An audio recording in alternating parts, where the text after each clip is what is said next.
Hello बच्चों, चलिए प्रश्न देखते हैं।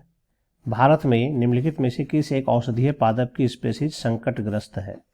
तो चलिए सबसे पहले हम इसकी मुख्य अवधारणा को देखते हैं। मुख्य अवधारणा, तो यहाँ पर बात हो रही है संकटग्रस्त प्रजाति के बारे में।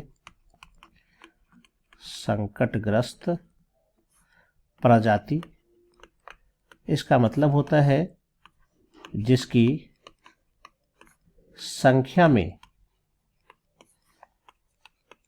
काफी कमी आ गई हो। जिसकी संख्या में काफी कमी आ गई हो। अब इसके पीछे कारण हो सकता है कि कोई प्रदूषण हो, वायुमंडलीय परिवर्तन हो,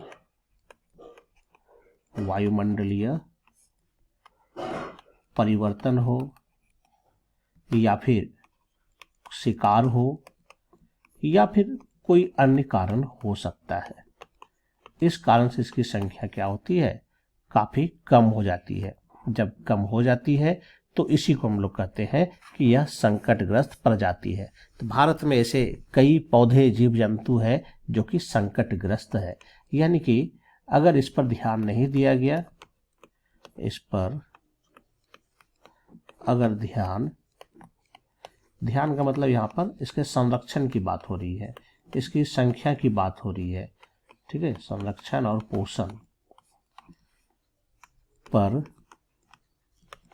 ध्यान नहीं दिया गया तो ये जल्द ही विलुप्त हो जाएंगे।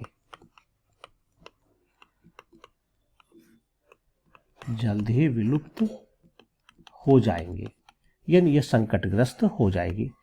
तो चलिए देखते हैं सबसे पहले विकल्प में क्या है। पहला है पोडोफिलम, तो ये हमारा संकटग्रस्त प्रजाति है।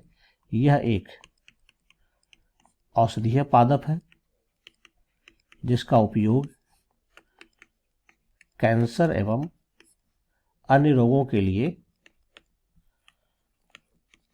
रोधी के रूप में काम आता है। होम्योपैथिक में भी इसे दवाइयाँ तैयार होती है। तो ये हमारा सही जवाब है। यह एंजियोस्पर्मिक यानी पुष्पीय पादप है। दूसरा ऑसिमम, ये हम लोग जानते हैं, ये तुलसी है और बहुतायत में मिलता है। ये हमारा संकटग्रस्त नहीं है, तो ये उत्तर नहीं होगा। लहसुन भी एक औषधीय पादप की तरह है, इसे हम मसाले के रूप में भी उपयोग करते हैं, लेकिन यह संकटग्रस्त नहीं है, यह भी बहुतायत में मिलता है हमारे भारत में। और चौथा निपेंथिज है, तो निपेंथिज भी संख्या है, वैसे ये हमारे यहाँ का पादप नहीं है, अफ्रीकन पादप होता है। तो ये एक प्रकार से कीटभक्षी पौधा होता है और यह भी संकटग्रस्त नहीं है। तो यानी यहाँ पर अगर चारों को देखेंगे तो चारों में से जो हमारा सही जवाब होगा वो ए नंबर होगा, पोडोफिलम। आशा करता हूँ आप समझ गए होंगे। धन्यवाद।